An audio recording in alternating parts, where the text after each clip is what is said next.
Mike's Daily Podcast.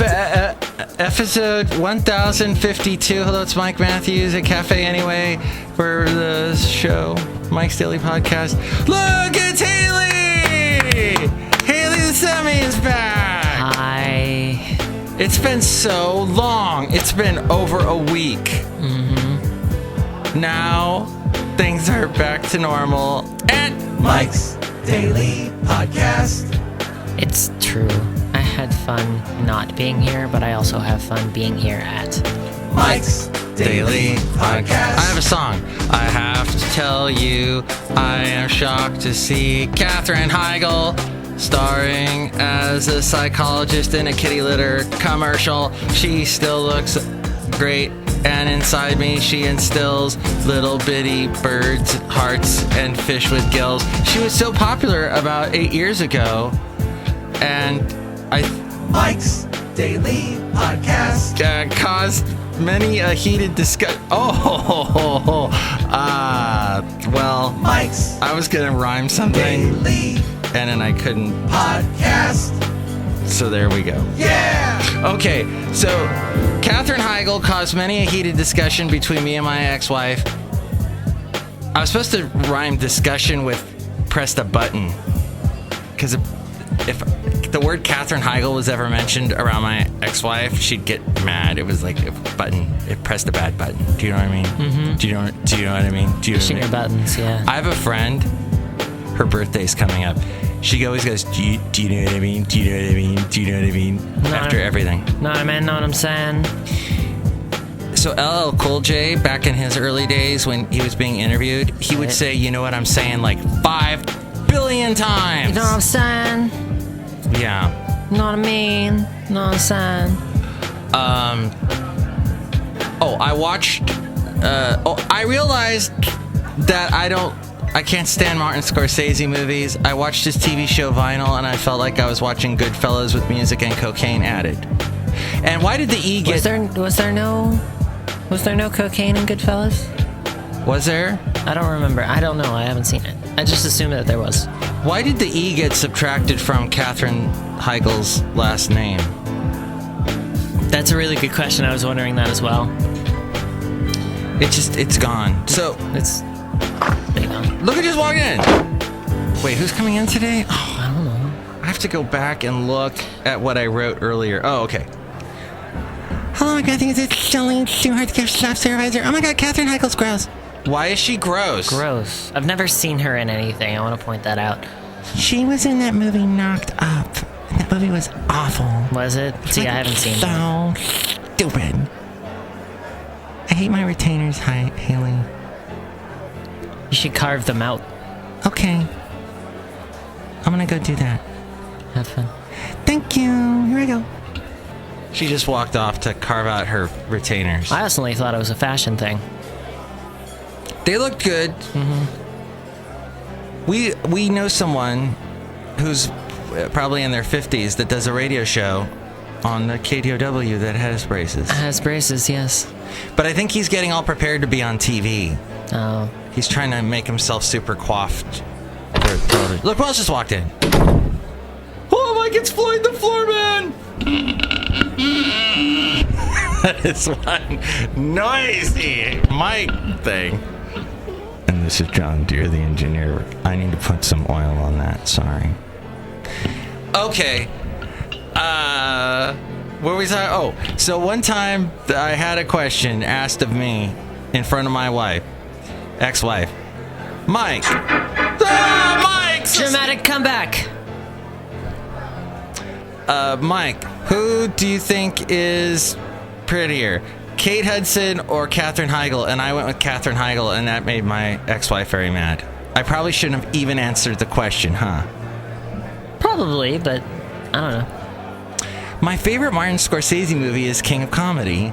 And that's probably the least Martin Scorsese of all of his movies, because there's nobody getting brained or beaten up, and he has a quota of 3,000 F words in every movie. I can't say that I've ever seen a Martin Scorsese movie. He did the Las Vegas one. There was a lot of cocaine in that one with Sharon Stone. Nope, didn't see that one. He usually has a Robert De Niro in his movies. Now it's always Leonardo DiCaprio. Did you see The Aviator? Nope. About Howard Hughes? No. Oh. Yeah, so we work with someone, Haley and I, who said, you got to watch Vinyl. It's the best TV show ever. So I watched it. You didn't have it? You seen it? I didn't watch it. I didn't get it from him. So Vinyl is very 1970s record industry, radio industry. I mean, that's where he's from. That's his life. The guy we work with. Andrew Dice Clay is in it. It's very New York Vinyl. Very, New York. But that's Martin Scorsese. And lots of F words, and then someone gets brained.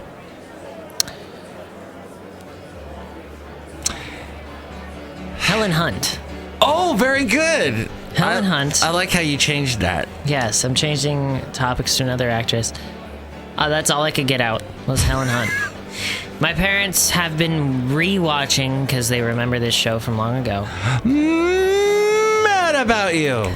You are correct. With Paul Reiser. Paul Reiser and Helen Hunt. Have you enjoyed watching it with your parents?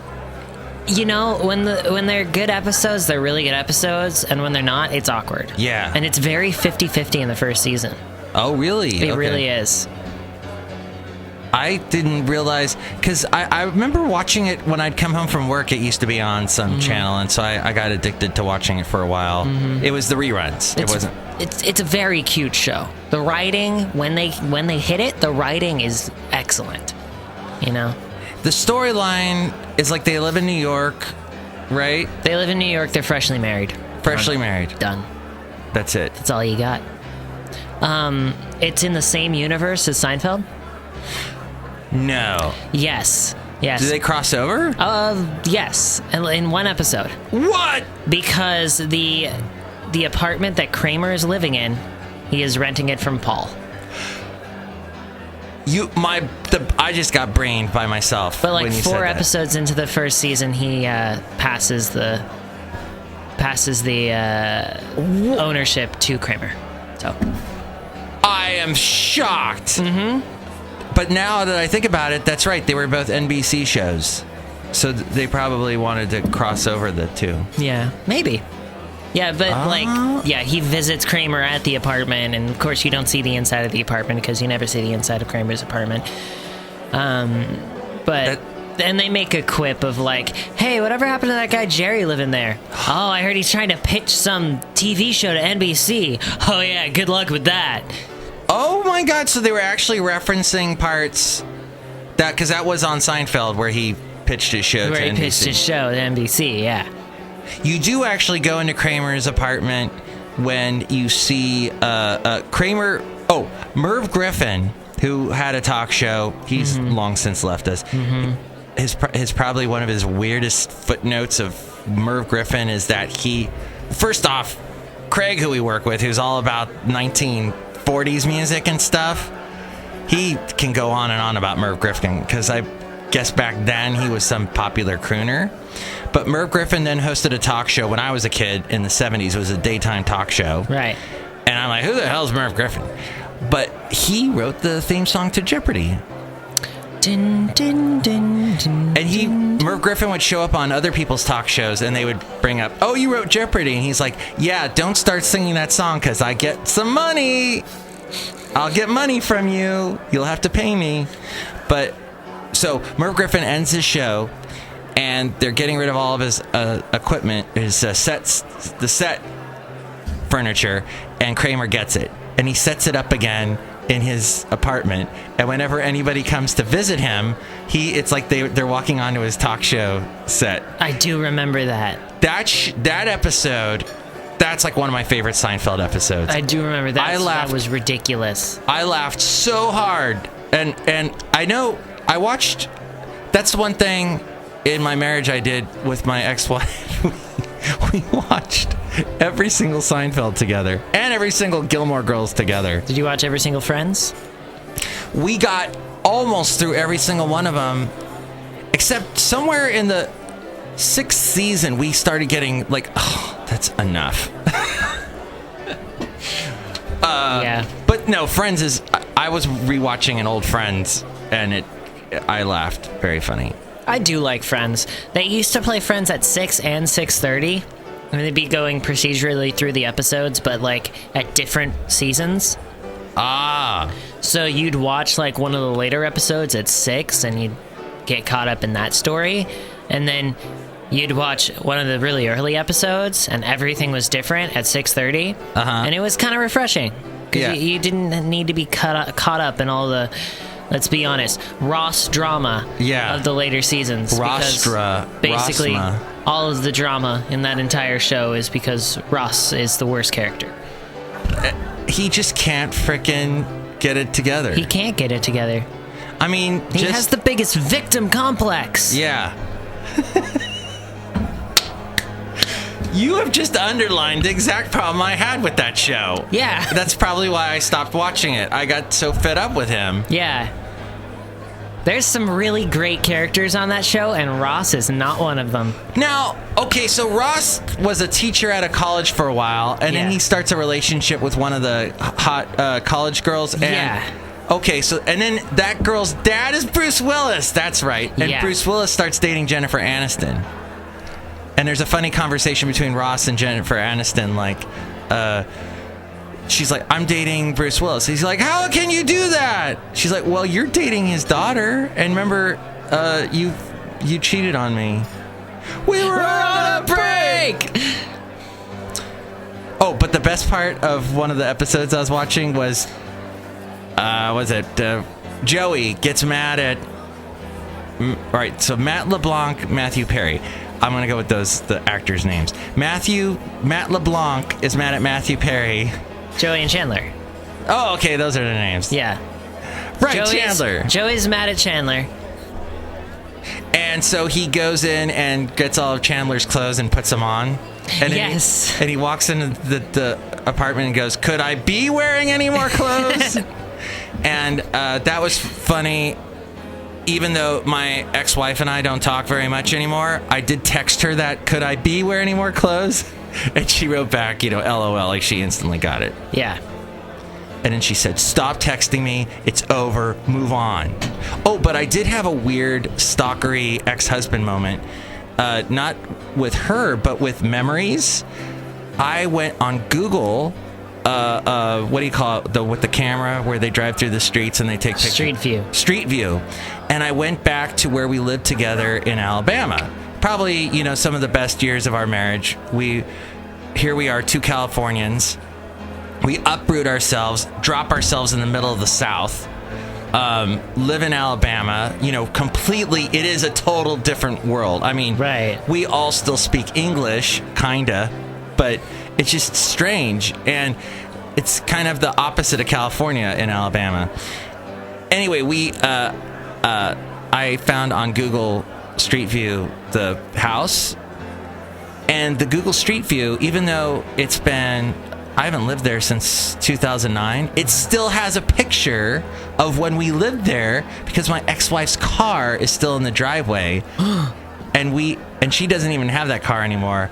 And of course, we haven't been in Alabama in 7 years. So they still have that picture of the house. So I'm like street viewing. I'm like going by it. I'm like, oh, there I am. I'm still married. I'm still living in that house. There I am. There I am. There's married Mike. Hi, married Mike.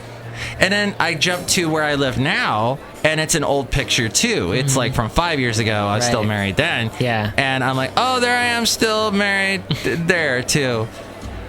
But if you go to the overhead view of where you live, it's a more recent picture. Yeah, I told you that I was looking at a shopping center nearby where I live, and they had, this was back a while back. This was a while back. But, like, if you were one stage out of the zoom, it was an updated picture, and then you zoomed in, and there was the old Marie calendar still there. Oh, yeah.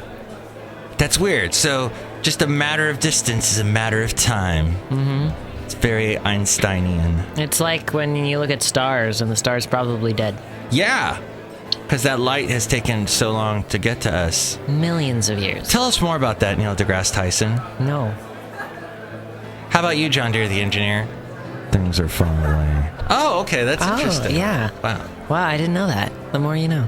And the vernal Vernon McGee. Vernon McGee.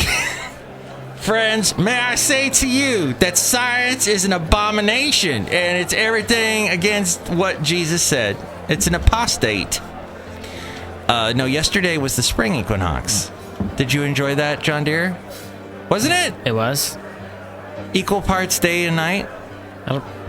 Was it? That's what I thought. Somebody posted that on Facebook. They were probably wrong. Hold on. Let me check this. Did you enjoy your weekend, John Deere and Floyd?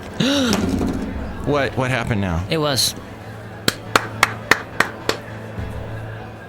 Mike, we had a great time enjoying the spring equinox. Cool. We cleaned the windows at our house. Sounds exciting. Wow, that's awesome. Riveting. Yesterday, I enjoyed an ego fest at my other job at the radio station. 'Cause you did stuff. Well, I was on the air on KKDV from noon to 6 on Saturday. But then yesterday, I'm sort of behind the scenes and somebody calls in from a location and I have to put them on the air. Yep. We call that a remote. A remote. But you need someone back at the station to put it on the air. Yeah, you can't just lose it in the couch cushions anymore. Those days are past. Right. Yeah. What is in the couch cushions these days? Pretty scary. Anywho, I put the talent on the air. Oh, before I do that though, he calls in, and before he records his break, he's like, "Hey, Mike, you think you can edit out all my uhs? You didn't do that last time. So, edit out all my uhs and my stutters, okay?" And he's calling in, and I've only got about 2 minutes to put this on the air. But I'm thinking, well, dude, just don't stutter and do uhs. Get your stuff together and just do it right the first time. Be good at your job so I don't have to do mine. And then I texted Kevin that this guy is being a tool because Kevin once worked with him. And he's like, "Oh, yeah, I've got stories." Mm-hmm. So I can't wait to hear the stories about this tool. Otherwise, this guy's a nice guy. Yeah. But as Kevin will attest. So I will have to say, I did not enjoy that. I don't like the ego thing in radio. That's what I'm trying to tell you. You were just showing off your chin there. I'm scratching. Oh, you're scratching your chin? And then my other thing I wanted to tell you was I got a text from my friend Mike that I went to high school with. May I read to you what he said? Why, certainly. Was that... Oh, I listened to Spontaneation. Uh-huh. He's funny. He's like, he improvises the whole thing, huh? Yeah. It's like not a talk show. My friend Mike texted me this. OMG, Barbara Eden is 84. Bill Bailey is 88. All right. People age, I guess. Dun, dun, dun, dun, dun, dun, dun. I Dream of Jeannie. Dun, dun, dun, dun, dun, dun. That was beautiful what you just did with that. And then I have one other note here. Wait, Barbara Bailey? Barbara Eden. Oh, Barbara Eden. Bill Bailey. Bill Bailey. Sorry, I got confused. I looked up Barbara Bailey to make sure I knew who you were talking about. And Barbara Bailey is a Republican senator. Barbara Bailey? Mm-hmm. Oh. I've never heard of her. Mm-hmm. What is the deal with Republicans? Why are they so obstructionist? Why are they causing all this pain in the world? I don't know. But I Dream of Jeannie was good. Kind of. It had its moments. It did. It's one of my mom's favorite shows, so I've seen a lot of episodes. It's dated. Yes, that's what makes it great. It's very dated. It's kind of funny to watch a little time capsule. It is kind of funny to watch the time capsule. It's not as awkwardly dated as another of my mom's favorite shows, which is Bewitched. Oh. Bewitched is very 1960s housewife with man of the house stereotypes. Yes, very Mad Men. And it's very uncomfortable at times. Because it is very dated as far as social norms. Right. And equality, you know? Yeah. It is weird that we... Well, and it is a testament to that time and that... well, you know, we have changed. We have changed. I'm glad we have changed. But, the comedy is kind of... I don't like the laugh track thing. Really? I hate that because it's phony. It's not real. They had to use canned laughter for that. I don't know. I guess I have always heard a laugh track, so I'm used to it at this point. So the generation after you, they're totally not going to be used to it, except for if they watched... Oh, I guess they use laugh tracks on Disney Channel and stuff, huh? And they use laugh tracks on The Big Bang Theory. Oh, that's your favorite show. You're like, why are they laughing? Hello, this is Sheldon. I love watching that show and just being like, the laugh track's going. Am I supposed to laugh? Is that... Was that a joke? Did they say something? Was that a funny thing? Did they say something funny? Did something happen? Who are these people? Wait, I forget what that was from. Everything that Jerry Seinfeld has done ever. Who are these people? I don't get it. I think he even said that in the Bee movie. Really? Yeah. I had never seen that. God, I've never weird. seen. I'm not gonna discount it as horrible. I think it's worth a watch. But it's called the Bee movie. What more can you say? And they knew what they were doing when they called it the Bee movie. Yeah. I think people... We've paid more attention to Seinfeld's side projects. You can count them all, and some of them are not so good. Bee movie, he did that show called The Marriage Ref, which was horrible. No, I didn't see that. That was not like that show. But I kind of like his driving in cars with comedians thing. It's kind of interesting. What do you think of this as a podcast picture? That's nice. Here's today's podcast picture. Why did Zeus stab the sun? And here's today's podcast picture. Zeus is in this picture? He stabbed the sun. He just threw a javelin through it. Oh, that's... Oh, what that little dot is the ferry boat that goes to Alameda. Oh, okay. Or is that a J.J. Abrams picture? With lots of lens flare. Lens flare! Lens flare! That's what J.J. Abrams loves to do, is the lens flare. There wasn't that much lens flare in Star Wars. I heard that he was trying to get away from that because that was such a Star Trek thing. Because everyone was like, lens flare! Whenever J.J. Abrams' name was mentioned. So he's like, yeah, well, no lens flare. Even though I missed it. Fox and Friends today said the following, quote, they had the words on the screen that said, Castro snubs Obama at airport because Obama has gone to Cuba. Did they say alert? Yeah. See you in C-U-B-A. That was the old song. I heard some Cuban Cuba. jazz yesterday. You did? Mm-hmm. That's the best jazz. As we go outside a cafe anyway, we're bringing Mike's Daily Podcast somewhere. You don't like it? I'm not a big fan of Latin flavored jazz. Don't you love the piano going dun dun dun dun dun dun dun dun dun dun like really fast? It was more tasteful. It wasn't party jazz. Oh, you like the party jazz, don't you, though? Because you like to party. Kind of. You like to get down. You put some Gloria Estefan in front of it? Ah, yeah. Because all he wants to do is... Dance. All he wants to do is dance. That's not...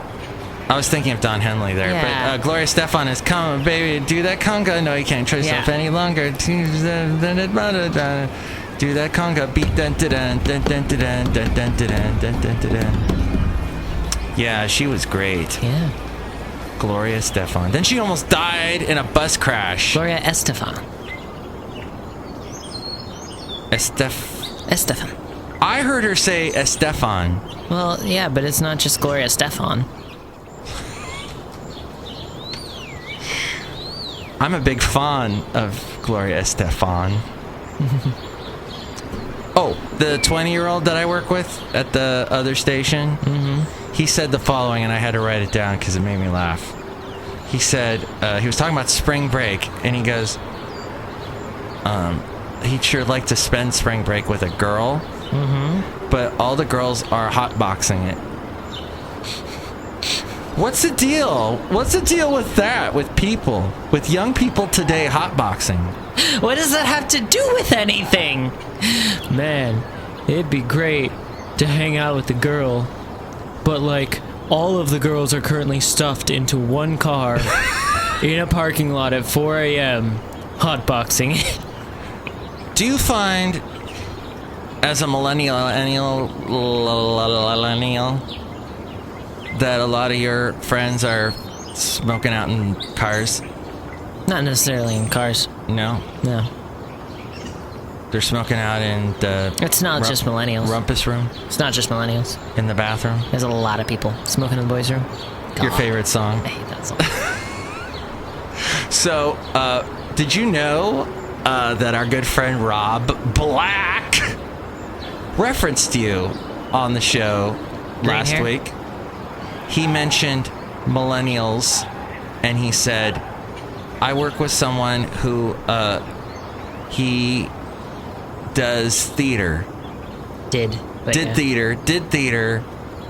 And what did he say? He was talking about how millennials have many, many jobs are going to have a lot of jobs in their careers. And like he was saying, like how you've been in theater, now you're in radio, and like you've got this diverse background.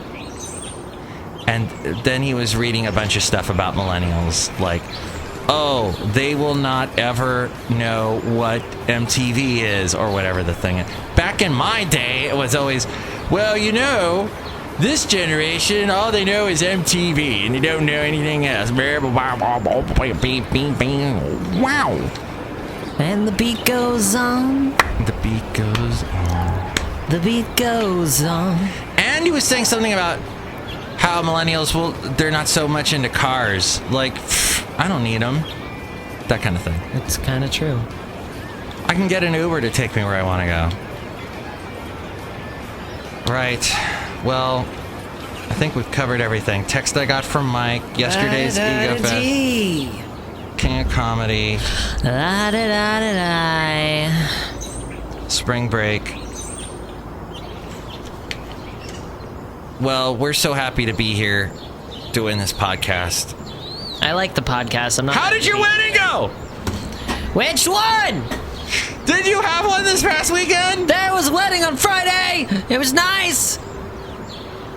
There was also like a re-wedding on Saturday. Your parents? Yes. How did that go? Also nice. That's wonderful. It was really good weather at the beach. We were down in Santa Cruz. Aptos. Sorry, we're Aptos. Aptos, over by where that boat ran aground on the beach. Very same beach. Ah! And it did not run aground. In fact, I looked up the story behind it. Of course you did. What's the story? Because there's just this random concrete ship out there. It's the SS Palo Alto. I once had a podcast picture about that. Yeah. It's called the SS Palo Alto. It was a tanker near the end of World War I that was not actually commissioned fast enough to see any use in the war. Okay. So it kind of just sat in Oakland for a long time until it was taken to its current location, sunk a little bit, and then it became like an entertainment ship. And they had a dance hall and all sorts of different stuff on it. At that beach? At that beach. And then they went bankrupt and left the ship there. And you could still kind of walk on it for a while, but it started kind of crumbling, so they closed it down. And then in February of this year, I guess, it split. Like we had the storms coming in February a bit. Yeah. Yeah. I walked on that as a kid. My mom and I drove up the coast. We hit all the campgrounds like El Capitan and Big Sur and stuff. Yeah. And we stopped there. I remember walking on it. Whoa! You can't do that anymore. It's falling apart. I'm amazed it lasted this long. Yeah. With all the constant battering of the waves. So it's basically just turning into an artificial reef at this point. Huh. Which is nice. So does that cause, I wonder if that causes a hazard to any of the surfers around that area? No. We were watching the surfers. It's pretty far out into the ocean. The pier's pretty far out. And then there's enough beach that the surfers don't have to go near it. That is so interesting that they actually used that as a venue for music and dancing at one time. Thank you for that update, Haley. You are very welcome. That was very informative, wasn't that, Floyd? Yeah, I remember dancing on that boat with John Deere back in the day. We would do the foxtrot. Fix that, John Deere! I'm sorry, I'm working on it. Where's my oil can? He's getting his oil can. My confused. I went to Santa Cruz. You did? How did you like it? It was okay. I like that roller coaster. Roller coaster of love. What the hell? Anyway, I was singing a song called Roller Coaster of Love. Roller coaster.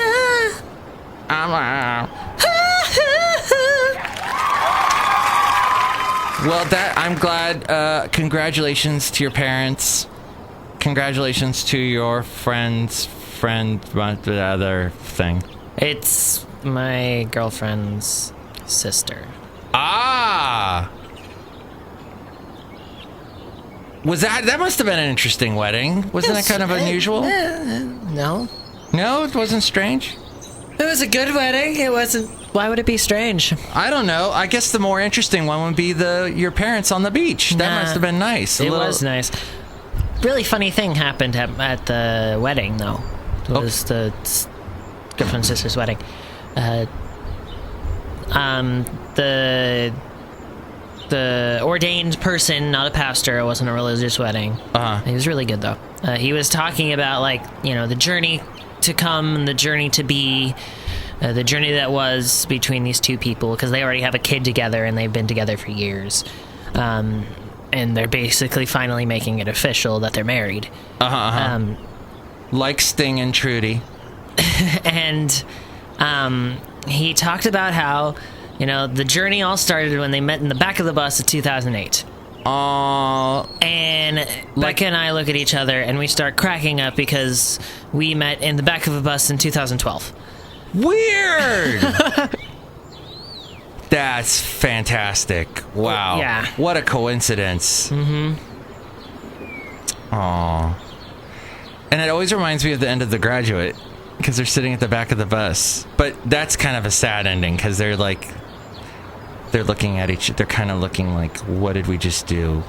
It's a very open-ended ending, I think. I didn't see that. The Graduate. What did I see where he was being sad on a bus? Patch Adams. Oh, I never saw that. It's good. That's with Robin Williams, isn't it? Oh. It's not a funny movie. Well, it's funny, but it's not a hilariously funny movie like a lot of his stuff. Now Robin Williams has a tribute to him in the form of a rainbow tunnel that takes you into Marin County from the Golden Gate Bridge. Oh yeah, they did name it after him, didn't they? Yeah. As soon as he died, the people were like, that tunnel needs to be named after Robin Williams. As soon as he died, they were like, finally, he's dead. We can name our goddamn tunnel. Yeah, that's how sick people are in the Bay Area. They wanted Robin Williams to die. Just so we can name a tunnel after him.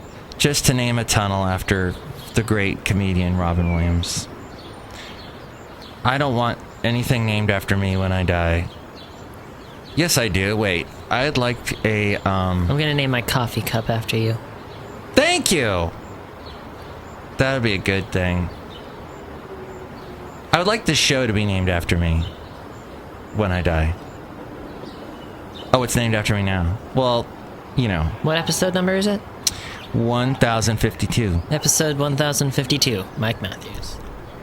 That would be good. Let's just do that.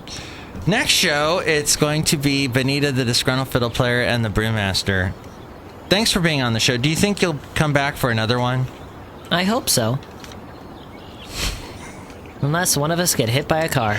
Dang it! Well, anything can happen. Mm-hmm. That's the weird thing about life. You just have to be ready to roll. And that's an Ellie Goulding song, so it has to be true. Sing a little bit about it. Anything could happen. Anything could happen.